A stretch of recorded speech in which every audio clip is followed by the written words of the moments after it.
guys, what's up? How's it going? Today we're going to be looking at this option in US Steel. Currently in the money.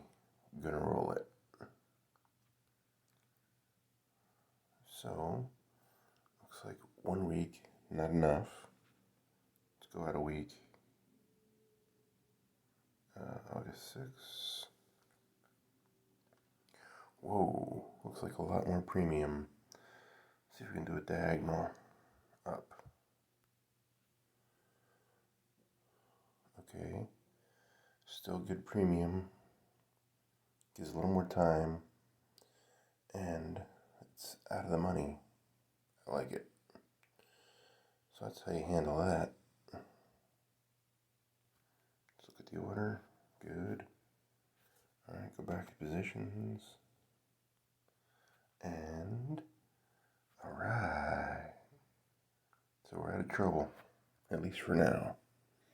Alright guys. Good luck out there in the markets. Be sure to subscribe. Thanks for watching.